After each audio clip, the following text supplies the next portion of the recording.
Mhm. Ya, selamat pagi Mbak Tia.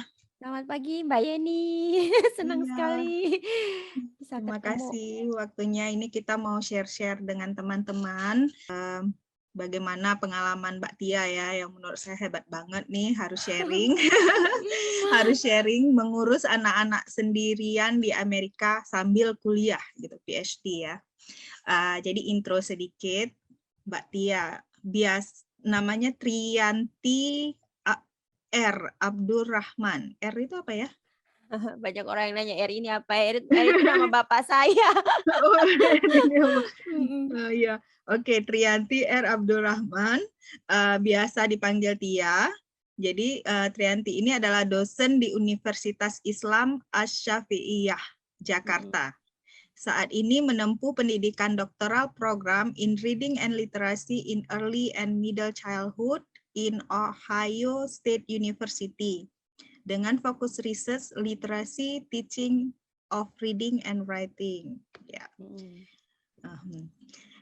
Pendidikan S1 sebelumnya di jurusan Pendidikan Bahasa Inggris Universitas Negeri Gorontalo dan pendidikan master juga di Ohio State University ya, di mana sekarang menempuh PhD, dulu juga di Ohio State University, jurusan Multicultural Education in Foreign Language Teaching. Jadi FLTA itu ya Mbak ya? Bukan, itu saya lebih ke multicultural education. Kalau itu foreign language.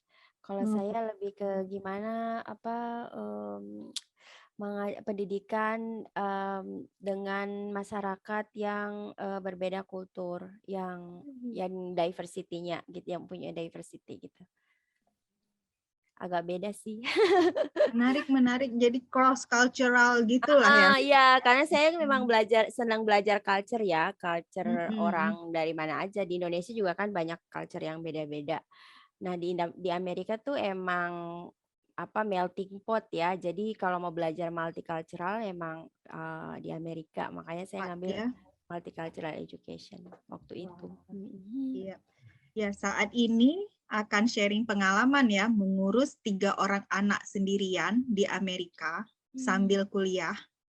Ini pengalaman yang luar biasa, yang ya karena jadwalnya padat pasti kuliahnya, tugasnya banyak, exam juga segera, dan harus masak. Ya, Apalagi usia anak-anak masih kecil-kecil ya. Berapa usia anak-anaknya? yang paling kecil sih 4 tahun. 4 tahun. Ya, kemudian yang lebih Yang besar? yang kedua tuh 10, yang pertama 11. 10, 11. Ini jadi menarik karena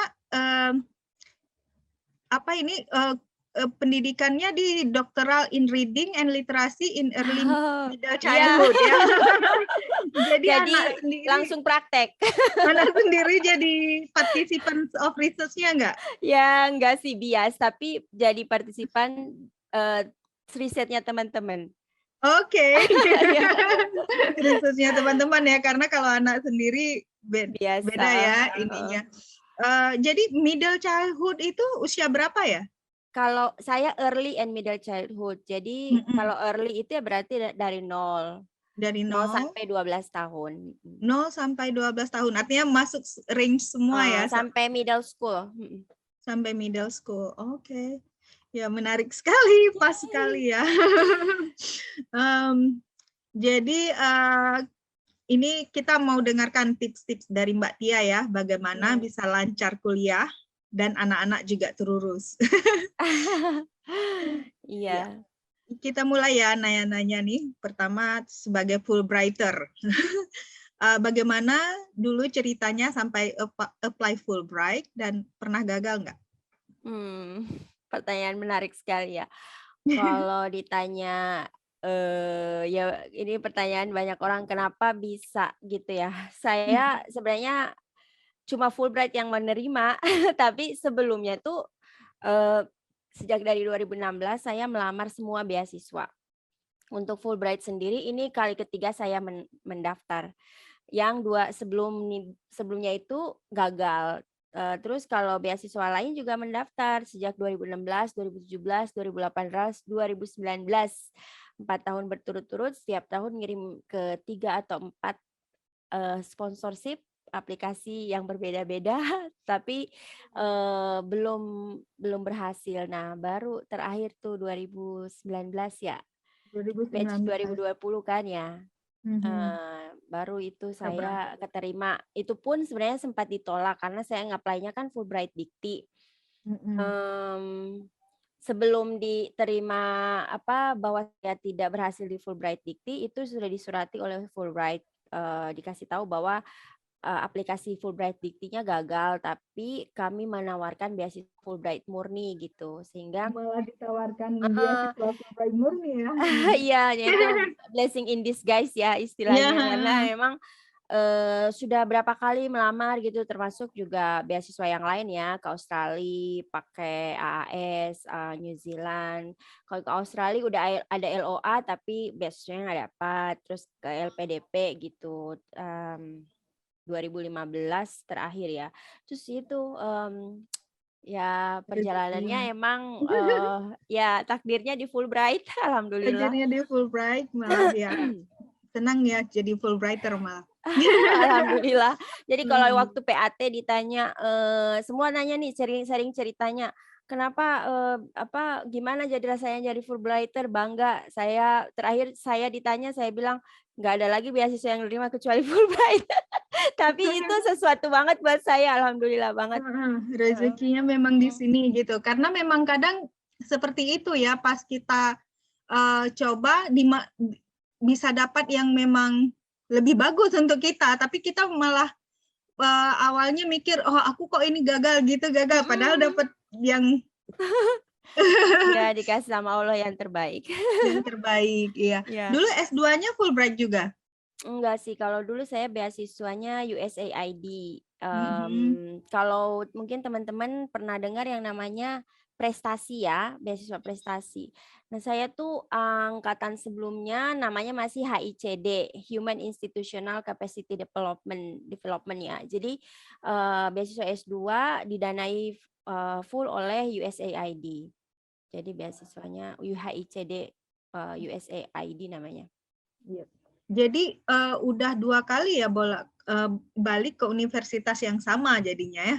Ya, Tapi jurusan yang berbeda. heeh. Dulu gimana itu sampai milih Ohio State University, gimana tuh cara kisi-kisinya Oh milih? iya, jadi emang, kalau mau sekolah, saya tuh sebenarnya fokus pertamanya adalah bidang ilmu yang mau saya pelajari. Jadi, khususnya yang S3 ini ya, saya memang, passion-nya itu di anak-anak, karena memang, sosial activity saya waktu Indonesia selain sebagai dosen, kan ada yang namanya pengabdian ya, itu lebih banyak community service saya itu dengan anak-anak di komplek.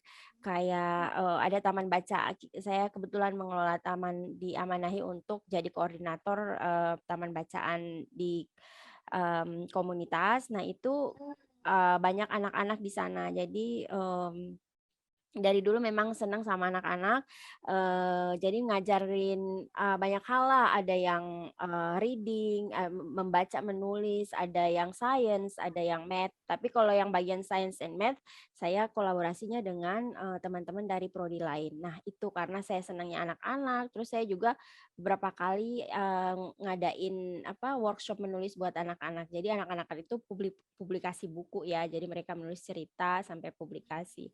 Sehingga saya pas lihat, "Wah, saya pengen jurusan ini reading and literasi." Karena kebetulan juga, masalah literasi di Indonesia itu kan sangat, apa namanya, adalah masalah besar ya, dan dari dulu emang kita tuh sangat tertinggal, sehingga saya memutuskan saya pengen nih reading and literasi. Nah, kalau misalnya saya percaya sih semua harus diawali dari sejak dini, biar kedepannya mereka kalau sudah bisa jadi independent learner, independent, reader kan udah bisa sendiri. Jadi fokusnya early and middle childhood. Nah, kebetulan di Ohio State itu adalah leading-nya, di Amerika adalah Ohio State, karena kebetulan juga metode pengajaran literasi yang mau saya yang jadi fokus penelitian saya nanti itu, adalah guided reading. Dulu di Amerika, Ohio State adalah universitas pertama yang menerima untuk memberlakukan itu di seluruh Amerika. Jadi memang para pakar itu ada di Ohio State. Itu alasan pertama. Yang kedua ya karena kotanya juga kota Columbus, dia sangat apa ya, tadi terkait dengan multicultural tadi, dia adalah Mhm. market tester di Amerika. Jadi Oh, semua makanan ada di sini, wah, aduh semua saya harus ke heeh. Ohio nih, padahal 2 jam ya ke Iya, Ohio jadi dari Mbak Yeni sini ya. ditunggu di sini. Iya, tapi tunggu Mbak Tia kemari dulu Oh ke iya, sini. boleh boleh. Iya, Itu sih. menarik, jadi pas apply, S3-nya ini lebih dari background of working in the community ya, bukan Mhm. dari ngajarnya gitu ya? Ngajar juga karena sebenarnya Ngajar juga di saya kan ngajar di prodi pendidikan bahasa Inggris. mhm, Nah, kebetulan mata kuliah yang saya pegang itu selain cross cultural understanding, ada juga English for Children, tapi dia memang oke. ISP. Nah, Mhm. saya, jadi gini, kalau dulu ada yang namanya PPL itu, cuma sekarang di Indonesia kan kalau bahasa Inggris itu tidak diajarkan di SD. Kan. Jadi, Mhm, ya karena saya, apa namanya, mahasiswa itu, biasanya mereka PPL ya, mhm, ada yang mereka ngajar juga di SMP, mhm. di community service-nya juga kadang di SD. Jadi saya, ke situ yang maksudnya Mungkin di senang SD dengan anak-anak. ada SD-SD swasta ya? Mhm, Ada SD bahasa Inggris ya? Kalau SD ada. negeri nggak ada ya? Iya, Bahasa Inggris kalau ya? iya, kalau di Jakarta juga banyak SDIT SD kayak atau bimbel gitu yang masih ada bahasa Inggrisnya. oke, iya iya. Oke. Jadi, tentang anak-anak nih, tadi Mmm. anak-anak Mbak,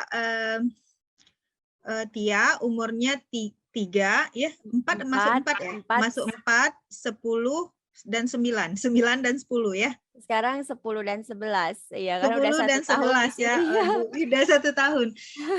Jadi mereka itu, dulu lahirnya di US pas, S2 atau di mana? Iya, Yang jadi anak pertama, kedua itu lahir saat saya lagi master di sini. oke. Jadi jadi cerita Jadi sedikit ya, 2 tahun master, 2 2 lahir di anak. sini. Makanya mereka bilang, "Ini harus cepat pulang nih, kalau nggak beranak terus di sini." Bercanda Oh, tapi iya. Tapi tapi ayahnya ya belum di sini ya? heeh, jadi waktu Heeh. itu saya dan suami tuh ke sini, karena beasiswa USAID ini, kita Mhm. ketemunya di beasiswa ini waktu orientasi. Oke. Kemudian menikah, setelah menikah kan langsung sekolah beliaunya, ke sini Mhm. duluan, saya Oh menyusul gitu. 3 bulan setelahnya. Tapi karena Mhm. memang kita sudah milih sekolah masing-masing, jadi beliaunya tuh di, mmm Indiana, Bloomington, which Oke. is, bedanya 4 jam dari Columbus. Jadi Mhm. tidak ada pilihan lain selain menyelesaikan, apa, sekolah masing-masing. Tapi memang masih bisa ditempuh dengan jalan darat waktu itu 4 hours driving ya, jadi 4 Oh, jam driving. jauh lah. Heeh, sehingga Oh. saya hamil, melahirkan, dan ngebesarin anak-anak itu di sini, sendiri. Beliaunya datang 2 minggu sekali biasanya, tapi Oh, kalau oh summer dari suka dulu. spending time di sini juga sama Mhm. saya dan anak. Tapi ya intinya dulu tuh emang ngurus juga bayi-bayi, kalau dulu ngurus Bayi-bayi, bayi-bayi. Masya Allah, 2 hebat. bayi, jadi 2 aduh kalau bayi. lagi nangis, tapi profesornya tuh ngerti banget kalau misalnya ada dulu itu saya 10 tahun lalu udah pernah ngambil kelas online ya. Kalau di Ah Amerika itu emang udah biasa ya kalau heeh, kelas iya kan pas pandemi doang ya. Jadi iya. saya ingat banget pas lagi apa, 101 gitu, bayinya Mhm. nangis terus profesornya tuh bilang, "Oh, is that your baby?" "Iya, oh kalau gitu urusin dulu anaknya nanti kita," gitu. Baik. Jadi emang di sini tuh heeh, Ah apa, iya. ngerti banget profesornya Iya, gitu. Masya Allah. Jadi gimana tuh ya, saya pikir baru ini Mbak Tia, dulu pikir sekalian suami S2-nya, Iya. suaminya juga jarak jauh ya, jadi bener-beneran ngurus sendiri dan baby ngurus Iya. sendiri, aduh. Jadi emang Hai, kalau baby itu saya bandingin sekarang ya, saya iya, S3 dengan load tugas yang banyak, iya, ngurusin anak 3 dibanding dulu saya kalau master kan nggak terlalu gimana ya, maksudnya, kuliah, ujian belajar aja gitu ya. Kalau, mhm, doctoral degree kan benar-benar harus apa ya, research riset paper, gitulah pokoknya nano-nano. Nah, mhm. dulu tuh sebenarnya kalau ditanya orang-orang, "Tia, kamu belajar apa waktu di Amerika?" Saya belajar sabar karena ngurusin anak Luar biasa. udah udah nggak bisa mikir belajar apa ya gue dulu. Cuma ya itu Ada ini emang enggak sorry, nggak apa-apa, cuma jadi ini emang, waktu tidurnya yang sangat kurang kalau menurut saya ya, karena mhm, bayi itu kan butuh saya kan menyusui ya, bahkan saya tuh mhm, tandem breastfeeding, karena anak saya mhm. belum 2 tahun, Oh, anak saya my. belum setahun, masih 5 hari lagi setahun, adiknya udah lahir. Ya Sementara Allah. kalau saya tidak menyusui, kata dokter tidak boleh di sini, anak di bawah usia 1 tahun itu harus benar-benar full ASI. Akhirnya saya bertahan tandem breastfeeding tuh anak 2. Jadi Heeh, ya jadi itu Allah. tuh masa-masa berat Masya sih gitu, Allah. harus Heeh, luar tandem biasa. breastfeeding sampai anaknya usia 18 bulan. Anak pertama, jadi dia anak pertama itu dia menyusui sampai 18 bulan, terus yang kedua tuh sampai 2 tahun 2 minggu. Nah, ya seru aja sih, kadang kalau lagi menyusui sambil baca, terus sambil Heeh. masak, sambil, Oh, ya gitulah. Allah. Mhm, waktu Ada itu momen-momen down juga. Jadi, mhm, dan saya waktu itu kan masih termasuk, ibu yang muda yang nggak ngerti apa-apa. Cuma di sini mhm, tuh Mbak Yeni, jadi kalau ditanya saya tuh lebih banyak belajar tentang maternity kan waktu itu, karena mhm. dari rumah sakit itu udah saya umur, kehamilannya 7 bulan udah dikasih buku, "Ini harus selesai sebelum kamu lahiran." Jadi cara Mmm, mengurus bayi umur 1 sampai 12 bulan itu ada manualnya. Jadi waktu saya mhm. ngurusin sendiri, kalau dia nangis, saya baca manualnya, "Apalagi nih, Oh, kenapa dia ya nangis?" Gitu. kira-kira apa penyebabnya Iya gitu ya? gitu, jadi kan nggak ada Mhm, orang tua, nggak ada siapa-siapa, nah cuma dikasih mhm, nomor telepon, kalau ada apa-apa telepon nomor ini, ada nurse-nya gitu. mhm. Gitulah. Terus apa ya, maksudnya, saya merasa setelah habis melahirkan itu kan perut kita sakit sakit nggak Mbak Tia tuh? Saya kan Sakit beberapa hari C-section, sampai heeh. oh C-section ya? Kalau saya normal. C-section dua-duanya? Saya C-section dua-duanya karena anaknya itu footling bridge. Jadi memang saya itu kehamilan bermasalah dari kehamilan pertama. Karena kan di Mmm, Amerika itu kan tidak sembarangan orang C-section. Jadi, sudah berapa kali saya rutin ke dokter tuh. Jadi dia bilang, "Kamu memang bermasalah karena ya itulah, apa namanya, mungkin ada hubungannya dengan struktur tubuh saya, terus udah dicek sama dokter semuanya emang dua-duanya itu footling bridge, jadi kaki duluan. Padahal udah oh, segala macam dicoba tetap aja sakit tidak duluan. kooperatif bayinya. Iya, mau Sehingga jalan langsung. iya, Luar biasa. Jadi C-section di sini gimana ya gendong, bangun bayinya aman mhm. aja gitu ya? Iya kalau dipikir-pikir kayaknya nggak sanggup ya kalau dipikir secara Mhm, nalar manusia ya, tapi saya mhm. yakin waktu itu, ya saya suka dinasihati oleh teman-teman, ada kan ibu-ibu Columbus nih yang solih-solihah. Jadi udah punya Alhamdulillah. banyak pengalaman mereka Heeh. nasehatin, apa namanya, pokoknya diserahin aja semua sama Allah, diniatkan ibadah gitu ya. Alhamdulillah juga sih terlewati dan ya namanya sakit itu udah nggak berasa juga Mbak Yeni, karena kan udah ada tugas. Gitu Iya, sakit ya 15 ampun. lembar udah diminta profesornya, deadline-nya kan kita dikejar deadline ya kalau lagi sekolah itu. Jadi, Iya. gimana caranya memastikan tugas kelar, apa namanya, juga bagus nilainya insya Allah, terus Mhm, anak-anak juga alhamdulillah. terurus. Jadi emang Mhm. fokusnya cuma anak sama sekolah waktu itu. Iya, heeh. Kebayang nggak kebayang. Karena saya waktu S2 dulu memang bawa anak juga 1, tapi sudah 7 tahun juga umur Mmm, kayak adik yang sekarang. Jadi ya mhm, gitu, ada support system yang selain tadi yang kasih nasehat, yang mhm, bagaimana ini ada nggak yang misalnya pas lagi penting kali harus jumpa supervisor, harus ke mhm. kampus, anak-anaknya bisa dititip sebentar atau gimana, diantar jemput Ada dari tuh, dulu Mas? heeh. Jadi waktu dulu tuh saya ke kelas, saya titip anak saya ke orang Indonesia namanya Mbak Neni. Beliau Mhm. juga suaminya tuh, lagi sekolah di sini. Terus ada juga Mbak Aya, orang-orang sini, Mbak Desi. Ada banyak sih tempat, buat nitip, sesama orang Luar Indonesia dan mereka biasa. tuh luar biasa baik-baik, alhamdulillah. Mhm. Jadi, kata saya ke anak saya, "Jadi, kamu tuh punya bunda, punya mami, punya mama," Mhm. gitu jadi di sini. Iya, Jadi heeh. nitipnya 4 jam maksimal kalau misalnya 2 mata kuliah 4 jam. Setelah pokoknya pergi saya titip, saya naik bus, pulang saya jemput, habis turun dari bus saya jemput, saya ambil. Terus, Dua-dua gitu? heeh, terus yang Mhm. ada lagi yang sebelumnya yang masih bayi banget itu namanya Mbak Aya ya, beliau tuh, jemput, bayinya dijemput bawa ke rumahnya terus ke sini. Baik-baik sih Oh, alhamdulillah. memang pasti ada jalan ya Ada untuk jalannya gitu, kadang-kadang juga kalau lagi lapar banget gitu kan, aduh belum makan, tiba-tiba ada makanan di depan pintu. ada aja ya. Cukup berdoa aja, "Ya Allah lapar banget," gitu, Ya misalnya nggak Allah sempat banget, masak, heeh, urus anak ini gimana gitu ya. ya sebenarnya manusia harus Aduh, banyak makan. iya lagi nyusui, ya Allah. Jadi mereka kelahiran Amerika 2 ya, yang kecil Ya, kelahiran di Bekasi. Bekasi, oke.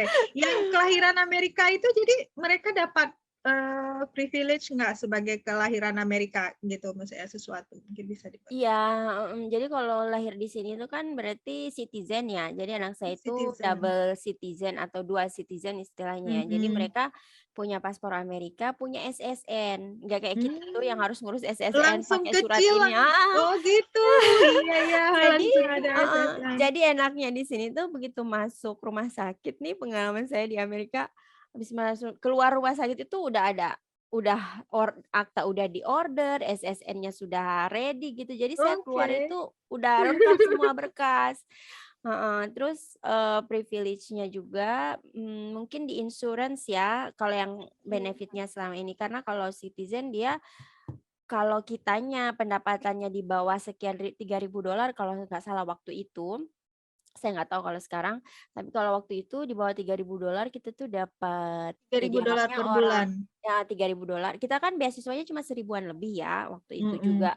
Jadi memang, kita dianggapnya, pokoknya low income family gitu. Jadi Mhm. support-nya banyak kayak insurance tadi bisa pakai Medicaid yang, bisa Gratis semua macam-macam. ya Terus kalau food Medicare itu? assistance gitu, food Oh, food stamp itu. assistance, food Kalau stamp. kita yang non warga negara kan mungkin tidak dibolehin sama beasiswa ya, tapi karena Mhm, mereka warga negara, memang dapat. ya mereka bisa gitu, Mmm. alhamdulillah sih. Jadi waktu mereka balik ke Indonesia yang umurnya masih kecil-kecil ya, kan belum ngomong ya mungkin waktu dulu. Mhm. Itu begitu balik lagi kemari, apa selama di Indonesia di-maintain bahasa Inggrisnya atau gimana? Enggak, Bahasa saya Inggrisnya pas enggak. balik kemari? Enggak sama Mhm. sekali. Jadi memang anak-anak ke sana itu, yang paling tua aja baru umur setahun lebih. Jadi memang, saya emang sengaja, tidak membelajarkan bahasa Inggris tidak maksudnya tidak, secara rutin ya, Mhm. karena memang pengennya itu L1-nya ya udah bahasa Indonesia gitu ya. Terus Mhm. tapi, setelah sekolah mereka juga belajar bahasa Inggris. Di Nah sekolah. di sekolah terus, lumayanlah di rumah juga kan, kalau lagi apa namanya, kalau lagi ada apa namanya ya, kayak di komunitas itu ada yang ngajar bahasa Inggris, saya ikutkan ke situ. Terus, tapi lumayan sih kalau secara pasif bisa ngerti. Pasif Nah, karena ngerti. saya yakin saya mau sekolah lagi, pengen sekolah lagi, jadi pengen bawa mereka di sini biar exposure-nya itu bisa belajar bahasa Inggris gitu.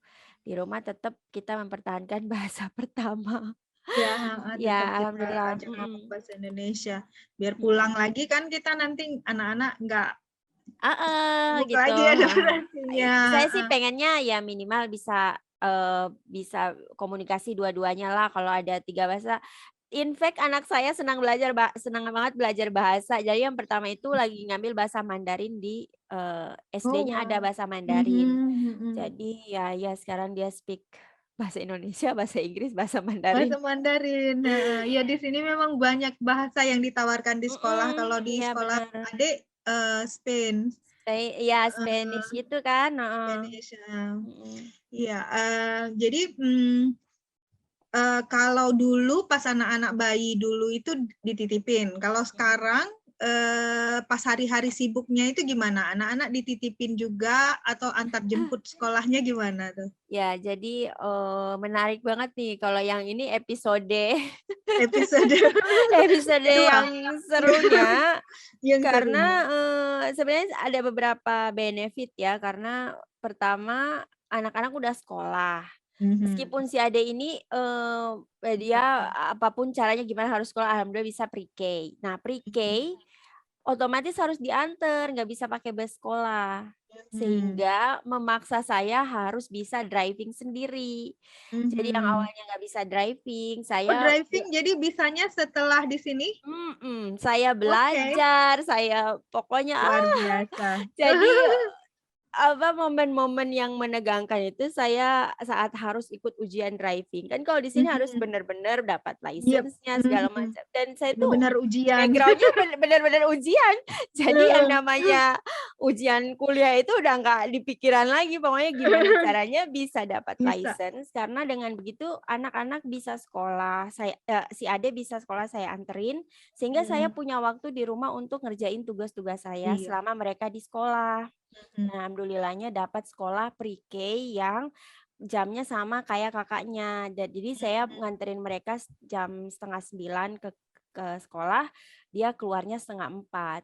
Jadi Oh, durasi itu saya pakai buat, ngerjain tugas, ngerjain ya nyuci, masak, vakum, grocery dan lain-lain. Terus, luar biasa. pulangnya mereka saya jemput. Saya taruh di rumah, saya kuliah, karena kuliah untuk yang graduate, students itu di Ohio State, dia biasanya, sore. Sore sampai Sore. malam jam 9:30 Mhm. tuh. Oke, iya. Dulu, iya waktu saya master gitu juga kuliahnya sore sampai malam. Di sini ada yang malam, ada yang siang. Heeh, beda-beda ya. Tergantung. Iya Beda-beda, bener, tapi ada yang siang juga. heeh. Yang siang itu, ya makanya Nah si yang i anak saya taruh di program after school karena di sini pulang sekolahnya 2.30 heeh, yang kecil, 30, heeh. 2.30 habis itu, after school sampai sore jam 5 gitu. Jadi Oh sudah iya, pulang hari ini. Abangnya baru pulang disiasati setengah, ya? Heeh heeh, jadi heeh. gimana. Iya benar Iya, benar. tapi ya jadi, kebayang capeknya Maria di saya jadi, Iya, kalau oh orang ngelihat tuh saya tidak suka ada nanya, apa-apanya. heeh, orang kalau ngelihat itu gimana caranya, lah nggak tahu Iya, juga ya, Masya gini udah kayak Allah. gini. Iya. Jadi itu karena anak-anak mau sekolah semuanya, pagi-pagi tuh bangun jam berapa tuh siapin Ya sarapan, Allah. pastiin anak-anak Kadang ready jam semua, 4, kadang jam jam 4 itu 4, udah oke, paling 4 atau 5 itu udah paling telat. Karena kan ya tadi oke. ada dia masih ngikut program apa ya, tahfidz itu di Indonesia dari Mhm, kalau di sini 6:30 berarti dia harus sudah ready. Sekolah sih mhm. alhamdulillah di sini mulainya jam 8:30 ya. Oh 8.30. Jam 9, jadi 8:30 tuh udah selesai sarapan, udah selesai ini. Ya kadang-kadang juga telat sih karena ya tidak setiap hari kan kita fit gitu ya untuk ngurusin Mhm. semuanya. Ada momen-momen di mana ya kita harus, ya kita lagi capek banget, semua belum ready, ya deal with it. Jadi Jadi lebih dari luar biasa heeh, tapi siapin sarapan mhm. semua, karena kalau iya, kalau saya juga gitu, anak-anak harus sarapan kan pagi, Iya kalau benar, enggak panjang sekolahnya, makanan di sekolahnya kan heeh. gitulah, luar Iya, biasa. Mhm.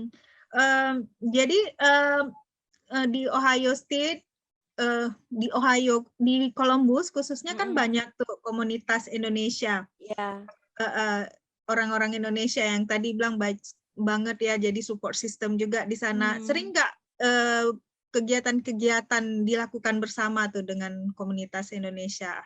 Mhm.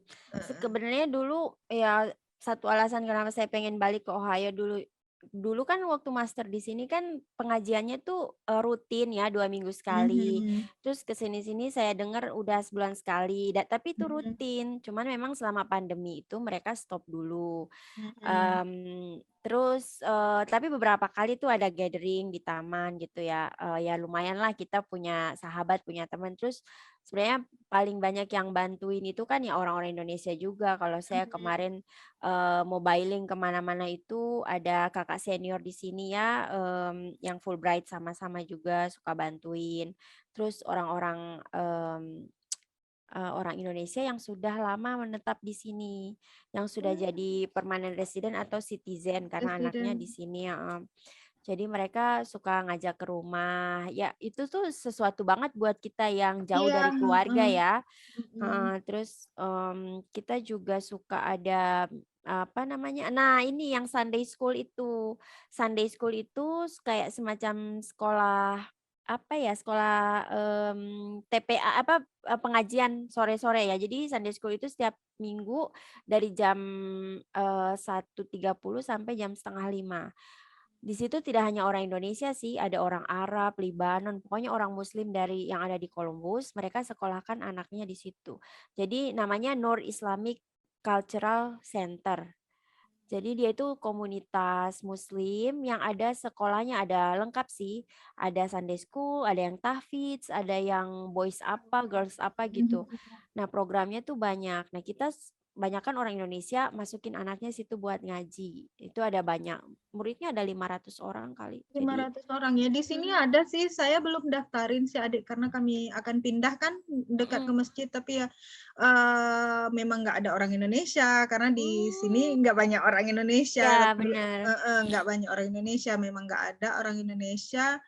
Dan tidak seramai itu komunitasnya, maksudnya nggak sampai Iya. 500-an. Saya beberapa kali kalau hari Sabtu tuh si abangnya kan suka volunteer di masjid jadi Heeh. security ya untuk Sunday school Saturday kalau di Oh, sini. heeh. Abangnya volunteer jadi security di Bagus. situ. Jadi berapa berapa dua kelas mungkin sekitar 20-30 anak gitu. Mm-mm. Cuma Oh yang ya. mengaji aja 2 jam gitu, ada beberapa guru, tapi ya saya pikir memang perlu ya ada kayak gitu, jadi Heeh. kita Iya, dapat lingkungan heeh. Islami. Alhamdulillah sih dia guru-gurunya ada sebagian orang Indonesia dan Hmm, administrasinya yang adminnya juga ada orang Indonesia yang sudah lama di situ iya. bertahun-tahun. Nah, mereka itu punya kurikulum kayak dia belajar 4 mata pelajaran, Islamic Hmm, Study, ada yang tahfidz, Quran reading, terus tajwid, terus ada lagi satu saya lupa. Pokoknya ada mata pelajarannya terus kayak pindah kelas jam segini pindah kelas itu lumayan sih buat anak-anak yang merasa dia tidak sendirian muslim di sini. iya, heeh. Mm. Jadi kalau kita bisa bilang Columbus ini ramah banget ya untuk orang-orang Indonesia Mm. karena banyak di situ. Iya, terus Terus masjid. masjidnya Katanya juga state yang banyak komunitasnya masjid juga. ya di sini ada masjidnya tuh itulah Saturday School ya kan, tapi mungkin Heeh. tidak seaktif karena bukan masjid utama yang Ya, dekat rumah ya. kami ini, bukan masjid yang utama. Yang masjid yang utamanya lebih berapa ya, sekitar kalau naik nggak ada jalan naik bus ke situ, Nah, jauh iya, iya. gitu, jauh dari sini. West apa ya namanya, yang pokoknya yang masjid yang utama itu, sampai kawan saya yang dari Lebanon, Heeh. dia pindah ke sana, pindah karena dia bukan mahasiswa UC ya, dia kerja di rumah sakit di sini, memutuskan pindah ke sana karena memang mungkin komunitas Islamiyah seperti itu. Jadi anak-anaknya program mengajinya benar-benar ada kelas, ada yang Oh, ini, iya, iya. tapi Ya biasanya di masjid utama ya Mbak, karena kita juga itu mm-mm. di masjid utama. Yang di saya ini saya jalan sekitar 50 meter masjid juga, tapi Oke. programnya tuh tidak sebanyak program di masjid Di utama masjid tadi. utama, iya mungkin ya karena memang di yang dekat rumah ini bukan masjid yang terbesar, tapi lumayan besar, cuma komunitasnya tidak seramai yang di sana Ya, heeh. gitu. Tapi Tapi ini lumayan lah ya. lumayan lah, lumayan Oh, karena dekat kampus, dekat iya, banget kan dengan heeh. kampus. Iya, waduh luar biasa. Masak nih ya, apa yang paling sering dimasak untuk anak-anak gitu? Apa yang paling mereka suka makan gitu? Hmm, apa ya, pasti makanan kalau yang 2 itu emang sukanya roti-rotian yang kayak orang di sini gitu, cuman, Heeh. ya biasalah masakan Indonesia, yang paling seneng tuh anak saya suka gado-gado ya, jadi Oke, kadang-kadang, ya itu bikin, apa namanya, bumbu bumbu kacang. kacangnya sendiri, Bumbu beli di kacangnya Asian bikin Market, sendiri ya? heeh.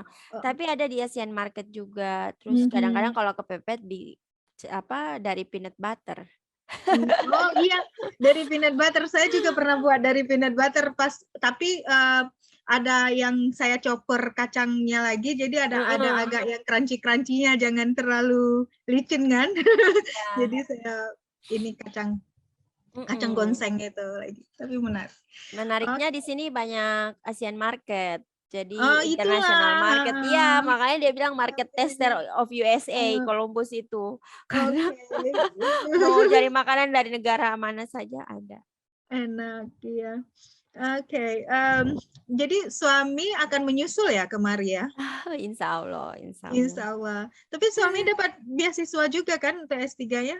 Iya, alhamdulillah sih kemarin ngelamar LPDP dapat. Mhm, Sebelumnya mhm. ngelamar Fulbright tapi, belum Belum, heeh, rezekinya malah ya. dapat di Iya. LPDP, tapi bukan di Columbus lagi? Bukan, udah mencoba untuk satu kampus, udah Mhm, nyobain Cincinnati, udah nyobain apa iya namanya, kata dekat. aku kalau ke Cincinnati ada teman di sana. Heeh, dekat juga. Ke Cleveland, ke mana, ke Ohio State, tapi ya lulusnya di Michigan State. Kebetulan Michigan State. heeh, di sana ada mungkin juga karena profesornya, apa namanya, risetnya kan ada beberapa di Indonesia. Jadi dia saat ngelamar ketemu direkomendasikan oleh kampus lain, di situ ada profesor yang risetnya Indonesia, barangkali coba ke situ, LOA-nya alhamdulillah dapat Mmm, Michigan State.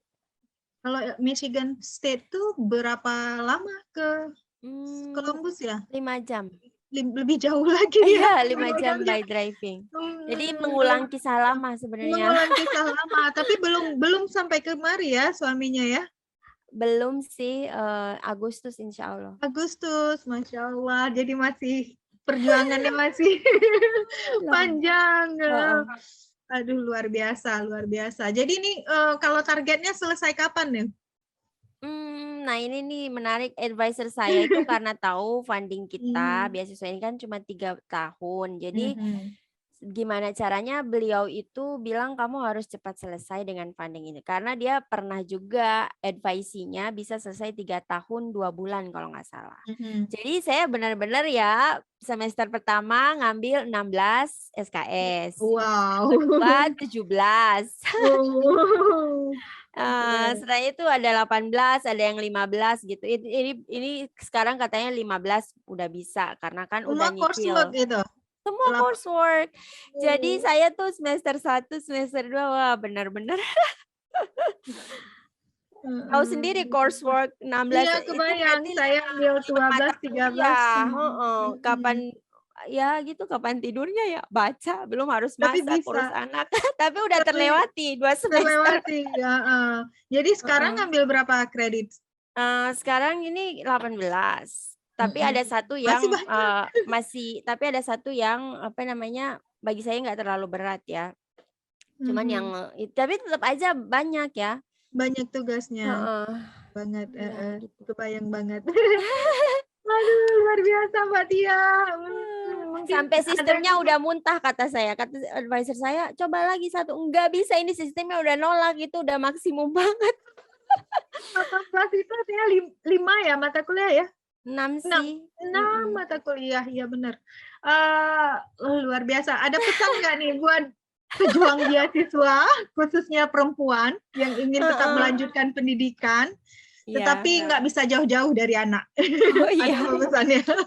Iya ini menarik ya karena memang, Mhm, namanya ibu ya, tapi memang mhm, setiap orang beda-beda ya. Saya, mhm, apa namanya, apa yang saya alami itu karena memang pilihan saya, karena memang, saya memilih untuk membawa anak dengan, mmm, apa, saya punya alasan tertentu kenapa harus bawa anak ya. Tentunya setiap orang beda ya, beda-beda. saya sangat menghargai kenapa ada yang tidak bawa anak juga saat sekolah. Iya sangat, Karena ya setiap orang case-nya beda-beda. Cuman kalau memang saya pribadi, emang niatnya pengen ngurus anak sendiri gitu,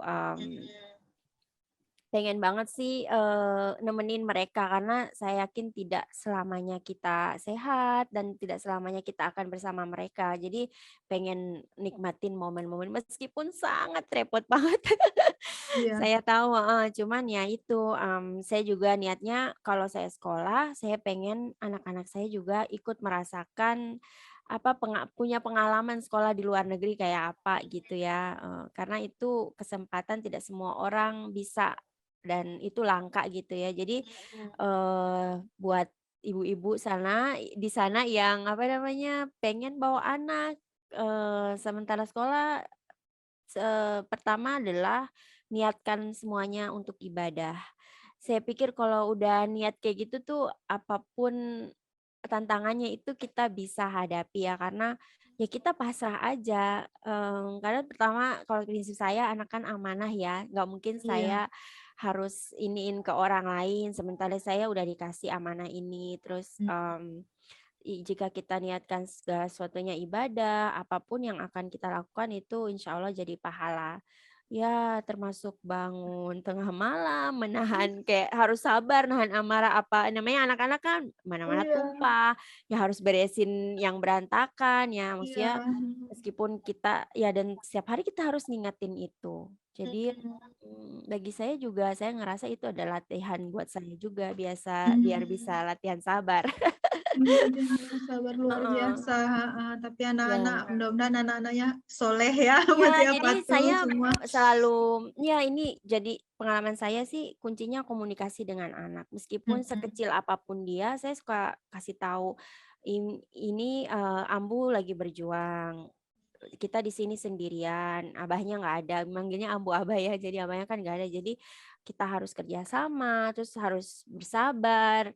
Ya sabar sih paling utama, jadi ya namanya saudara kan nggak semua apa yang kita pengen itu terjadi atau yang Ya, kita mau mhm. dia lakuin belum tentu gitu ya. Jadi Mhm. saya juga, merasa itu pembelajaran buat dia, bagaimana dia dealing Mereka, dengan mhm. adik, dengan Mhm. kakaknya. Karena kalau tidak mengalami ini, saya pikir ini investasi buat dia nanti ketika dewasa. Kalau dia nggak merasakan struggle, juga nggak ada orang yang sukses tanpa struggle kan. Jadi saya senang mereka bisa ngerasain struggle, termasuk hal-hal kecil-kecil. Dia struggle bahasa Inggrisnya di sekolah awal-awal, jadi dia memacu dia untuk terus, apa namanya, belajar dan selalu merasa haus akan ilmu gitu, harus insya Allah sih, jadi percaya Allah akan selalu memberikan bala bantuannya, entah dari mana saja, Iya. yang pasti akan selalu dibantu kalau memang kita niatnya, "Ya Allah aku pengen, mengurus anak-anakku sambil aku juga sekolah, mohon diberikan kelancaran." Itu aja sih, saya selalu mengandalkan doa. Amin amin. Heeh. Iya, mungkin ini ya, terakhir saya tak asal Mbak Tia ngomong tuh tahan nafas loh mikir, saya, luar biasa ini karena saya juga ngurus 2 anak, tapi ya karena sudah besar-besar beda juga Mhm, beda ya. mhm. Jadi, luar biasa. Jadi kalau, mungkin masih banyak nih pertanyaan yang saya bisa tanya, kalau saya langsung bisa tahu kontak kemana nih. Mungkin ada teman-teman lain yang pingin nanya lagi sama Mbak Tia, bisa kontak kemana? Atau Oh ya, ya bisa saya ada di Instagram, di Facebook, Instagram ya, di Facebook Mama dan heeh, sosmed. Itu aja Instagramnya Triyanti. Saya ketik di kolom chat. Nggak tahu kalau muncul di email situ. dan ini. Oke, thank you. Nanti kita share ya. Silakan. Oke, Mbak Tia, thank you banget sharingnya perempuan luar biasa. Gimana bisa Alhamdulillah. mengatur waktu kuliah, tapi keluarga tetap yang utama, anak-anak tetap yang utama. Oke, kita sampai di sini dulu untuk sharing hari ini. Terima kasih ya Mbak Tia. Terima kasih Bye-bye. Mbak Yeni. Yo, dadah.